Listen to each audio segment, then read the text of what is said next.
Bismillahirrahmanirrahim.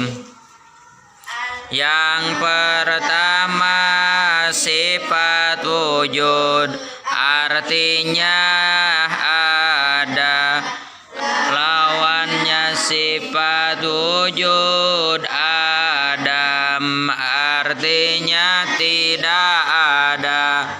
Adapun dalil Al-Qur'annya yang menjelaskan tentang sifat wujud, Allahul ladzi khalaqas samawati wal ardo wa ma bainahuma, artinya Allah yang menciptakan 7 lapis langit dan 7 lapis bumi beserta isinya. Adapun dalil aklinya yang menjelaskan tentang sifat wujud, fawujuduhu hadihil mahlukoti, artinya adanya semua makhluk. Yang kedua sifat qidam, artinya sifat qidam tidak ada awalnya dan tidak ada akhirnya. Lawan sifat qidam hudus, artinya hudus baru. Adapun dalil Al-Qur'annya yang menjelaskan tentang sifat qidam, wal awalu wal akhiru, artinya Allah tidak ada awalnya dan tidak ada akhirnya. Adapun dalil aklinya sifat qidam, anahu laukana hadisan lahtaja ila muhdisin, artinya kalaukah Allah baru pasti membutuhkan yang membarukan. Jadi yang pertama adalah sifat wujud. Setelah sifat wujud adalah sifat qidam. Semalam kita sudah menjelaskan tentang sifat wujud. Kita lanjut kepada penjelasan yang kedua, yaitu penjelasan qidam.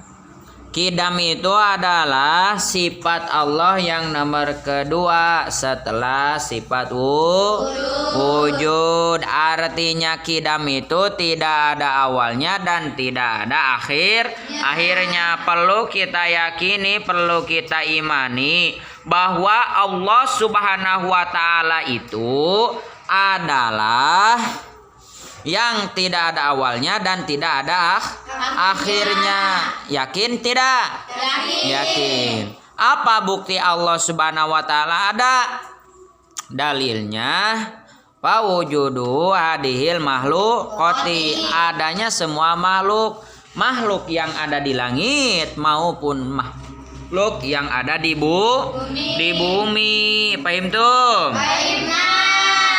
Jadi iman itu pertama harus iman oleh hati, yang kedua iman oleh lisan, yang ketiga iman oleh anggota badan. Tasdikun bil qalbi wa iqrarun bil lisan wa a'malu bil arkan, ya. Lalu apa dalil yang menjelaskan tentang sifat qidam? Wal awwalu wal akhiru, Allah itu tidak ada awalnya dan tidak ada akhirnya. Jelas gak? Ustadz, kok Allah itu tidak ada awalnya dan tidak ada akhirnya? Kalau menurut IQ kita, dipikirkan oleh otak kita, tidak akan masuk akal.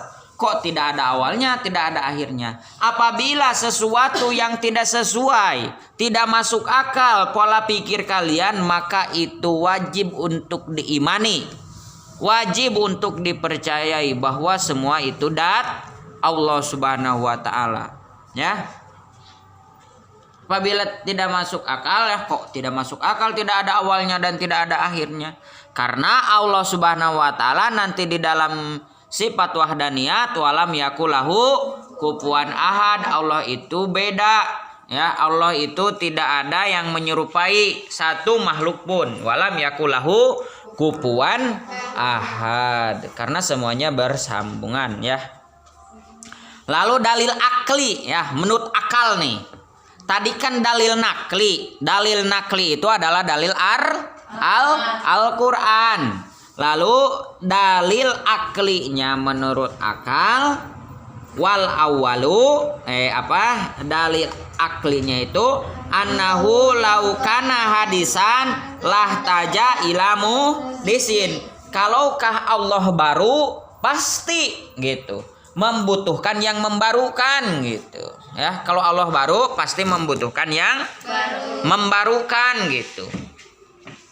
Halnya seperti buku lah gitu. Contoh kecilnya, buku itu sudah ditulis, udah pakai nulis, kitab itu udah dipakai nulis, awalnya baru, maka itu harus diperbaharui. Atau Honda gitu kan, motor, mobil kita beli dari dealer 60 juta, dipakai udah 10 tahun kan, karena terlelapnya oleh waktu akan rusak, ya.